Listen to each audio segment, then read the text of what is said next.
Good morning to all of you. Welcome to Legal Matters by Sai Babu Sunkara. This is also BNS class. Even though the students did not ask the differences between culpable homicide and murder, I am interested to tell you. You may get a question in this. Culpable homicide and murder. Basically, you have to remember previously 299 and 300, 301, 302, 302 is the punishment of murder. 304 part 1, punishment for culpable homicide not amounting to murder. These are all in IPC sections. But presently you have to deal with section 101, I think 101 and 103 of the PNS, if I am correct. That's the correct chase code. Basically, first of all, let us discuss what is culpable homicide, because murder is also culpable homicide, no doubt. So culpable homicide means whoever causes death, that is causing death with the intention, number one. First of all, doing an act with the intention of causing death. Culpable homicide, yes, vaani champaalanukunte. Second, with the intention of causing such bodily injury as is likely to cause death. వాడిని పోటు పొడిస్తే పోతాడని మీకు తెలిసి, ఎందుకంటే మనిషికి మీకు already చెప్పినాను, naval కన్నా పై పోర్షన్లో ఎక్కడన్నా దెబ్బ తగిలితే మనిషి చనిపోవడం ఛాన్స్ ఉంది, కింద అయితే అంత తొందరగా ప్రాణం పోదు. So if you intent to cause such injury, so దీంట్లో ఏంటంటే with intention of causing such body injury likely to cause death. రెండోది, knowing, that is knowledge that is likely by such act to cause death. ఈ దెబ్బకు వాడు పోతాడు అనుకుంటే then it is culpable homicide. Here మెన్సిరియాలో నేను చెప్పిన వీడియో చూసుకుంటే పెద్ద మీకు అక్కర్లేదు, సేమ్ అదే వస్తుంది. కేసు లాస్ కూడా అదే చెప్తాను. ఎందుకంటే guilty intention is very intention, knowledge, actus రాయిస్లో కూడా చెప్తాను. ఇంటెన్షన్, మోటివ్ ఈ రెండు లేకుండా జరగదు. ఇక్కడ డెఫినెట్లీ కల్పబుల్ హోమిసైడ్లో there is intention. Culpable homicide is causing death with the intention of causing death, number one. Second, intention of causing such bodily injury which is likely to cause death. Murder law likely in మాట మారుస్తాం, which is likely to cause death, or knowledge that it is likely to cause death. So దీని మీద illustrations ఇచ్చాడు, మన time ఉండదు కాబట్టి illustration మీరు చదువుకోండి జాగ్రత్త. A knows Z to be behind a bush, వాడు వెనకాల దాక్కున్నాడని తెలుసు. హీ ఇన్స్టిగేట్స్ బి, కానీ యాక్చువల్గా బీకి తెలియదు. ఆ బీకి ఏం చెబుతాడంటే వాడిని చంపాలని చెప్పి ఈ ఇండ్యూసెస్ బి, రే అక్కడేదో మామూలుగా ఏదో పిట్టలు ఉన్నట్టున్నాయి కాల్చబెట్టాడు. వీడు తెలియకుండా కాలిస్తే అక్కడ ఉన్నటువంటి జెడ్ అనేవాడు చనిపోతాడు. దెన్ బి అనేవాడు, వాడికి తెలియదు అసలు మనిషి ఉన్నట్టు తెలియదు, no offence, but A is guilty of culpable homicide. This one classic illustration. Then what is murder? Section 300 or 101లో చూసుకోండి.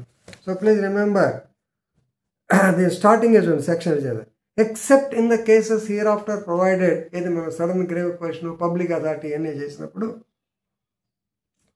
Culpable homicide is murder. అందుకే చెప్పాను అనమాట, కల్పబుల్ హోమిసైడ్ రెండిట్లో ఉంటుంది. Culpable homicide is murder if the act by which death is caused is done with the intention of causing death. దానిలో ఏముంది? Culpable homicide కూడా intention of causing death. Second point దగ్గర, if it is done with intention of such body injury as the offender knows it likely to cause death to the person to whom it is intended. మనం పొడిస్తే వాడు చేస్తాడు, గ్యారంటీగా చేస్తాడు. ఇందాకేమో likely, ఎప్పుడు గ్యారంటీగా చేస్తాడు. Third, intention of causing body injury intended to be inflicted in such a way so it is sufficient in the ordinary course. మామూలుగా అయినా సరే దెబ్బ వేస్తే చేస్తాడు. సో తన్నినప్పుడు చెస్ట్ మీద తన్నారనుకోండి, ఏముంది ఇక్కడ లంగ్స్ బొక్క పడుతుంది, ఆటోమేటిక్ పోతాడు కదా, అదేనమాట నాలెడ్జ్. సో ఆ నాలుగో నాలెడ్జ్ కూడా చూడండి.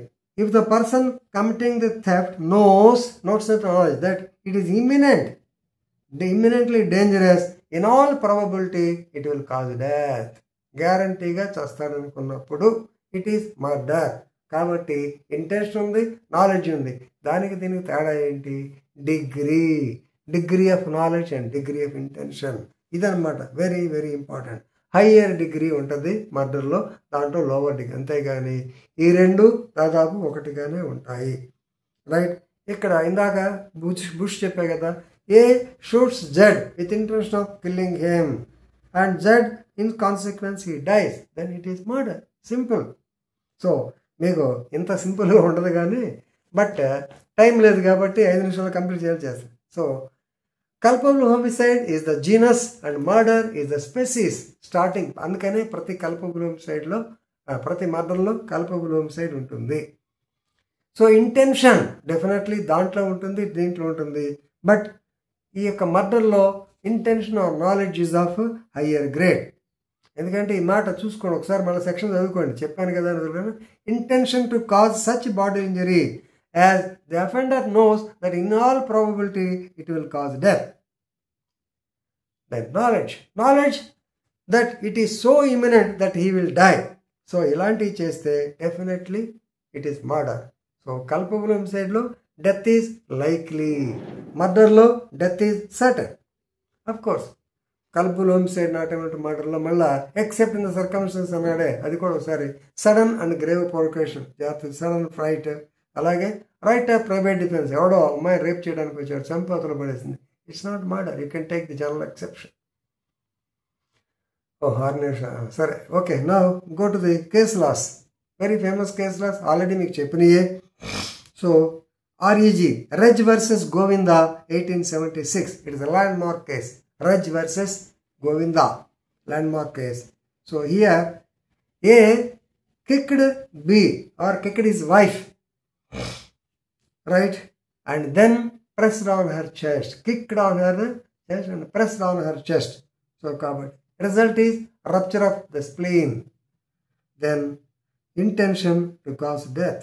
So jarta ikkada jarta, rupture of the spleen, death. So police anta em chesaru, it's a case of murder, but it is court held that it is culpable homicide because his intention is not there to cause death. ఇది మీకు ఇంకో రకంగా ఉదాహరణ చెప్పాను. ఒక అతను తన భార్య కడుపుతో ఉన్న అమ్మాయిని పొట్ట మీద తన్నాడు, అబార్షన్ అయి చనిపోయింది. Whether it is murder or culpable homicide. అందరూ 100% కల్పబుల్ హోమిసైడ్ అన్నారు, కానీ దాన్ని మర్డర్ ఉంది కోర్టు. ఇక్కడ కూడా చాలామంది మీరంతా ఏమనుకుంటారు, A kicked his wife and also ఇక్కడ తన్నాడు, కింద పడిపోయింది, దెన్ ప్రెస్డ్ హర్ చెస్ట్, అంటే స్ట్రాంగులేషన్ సఫకేషన్ చేశాడు, చచ్చిపోయింది. మరి ఇది మర్డర్ అవుతుందా, కల్పబుల్ హోమిసైడ్ అవుతుందా? ఇంటెన్షన్ లేదు, అడిగి పెళ్ళాం మీద తగాదా వచ్చి కొట్టాడు తప్పితే ఇంటెన్షన్ లేదు. They proved that there is no intention, definitely it is a culpable homicide. Then state of AP versus Rayavara Punnayya, నిన్న చెప్పాను 1976 కేసు, రొంపిచెర్ల బాంబుల కేసు. సో వీళ్ళు ఆ ముద్దాయిని భట్టరాజు గారిని సరే క్యాష్ చెప్పకూడదు, ఒక మనిషిని ఫాలో అయ్యి పోలీస్ స్టేషన్కి అతను యాక్చువల్గా రొంపిచెర్ల నుంచి నజరాపేట వస్తున్నారు, ఫాలో అయ్యి బస్సు దిగంగానే అటాక్ చేసి కొట్టేశారు, ఎక్కువ ఏమంటారు దెబ్బలతో ఇవి కొట్టారు. కొట్టిన తర్వాత they pleaded the so called, వాళ్ళు మమ్మల్ని బస్సులో ఇరిటేట్ చేశారు, గ్రేవ్ అండ్ సడన్ ప్రోగ్రెస్, దానివల్ల కొట్టాము. కానీ ప్లానింగు, కత్తులు తీసుకురావటం, బస్సులో ఎక్కటం, వాళ్ళు ఎక్కిన బస్సులో ఎక్కటం, ఇవన్నీ nothing but they have got terrific intention, higher degree of intention, higher degree of knowledge that is definitely it will cause death. So murder, not culpable homicide. మూడో case KM Nanavati versus State of Maharashtra 1962. This also I explained you. So ఆయన naval officer పోయి వాళ్ళు చేసినప్పుడు ఇక్కడ grave and sudden provocation అని చెప్పి మొదట్లో యాక్చువల్గా మర్డర్ అని చెప్పి నేను కూడా చెప్పాను, దాంట్లో గిల్టీ ఇంటెన్షన్ ఉంది, ఎందుకంటే తుపాకీ మ్యాగజైన్ నుంచి తీసుకెళ్ళారు. కానీ ఇక్కడ సుప్రీంకోర్టు వారు ఏం చేశారు, it was reduced from murder to culpable homicide. Grave and sudden ప్రొవొకేషన్లో వాడి తుపాకీ తీసుకెళ్ళి సెల్ఫ్ డిఫెన్స్ కోసం లేదా వాడిని బెదిరించడం కోసం, కానీ అతను ఇట్లా పెళ్లి చేసుకుంటే చాలామందిని చేసుకోవాలన్నప్పుడు ఆ సడన్ గ్రేవ్ అండ్ సడన్ ఫైట్లో కొట్టాడని చెప్పి అన్నారు. కాబట్టి second example, same case, it is not murder, culpable homicide వచ్చింది, జాగ్రత్త గుర్తుపెట్టుకోండి. దెన్ ఇక Virsa Singh versus state of Punjab 1958.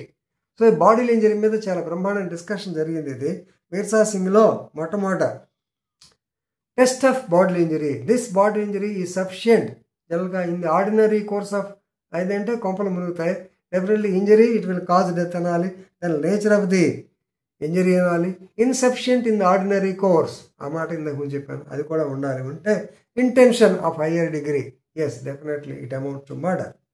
Last case, ఇది వెరీ వెరీ ఫేమస్ కేస్, మీరు వద్దన్నా చెప్తున్నాను, మీకు తెలిసే కేసు.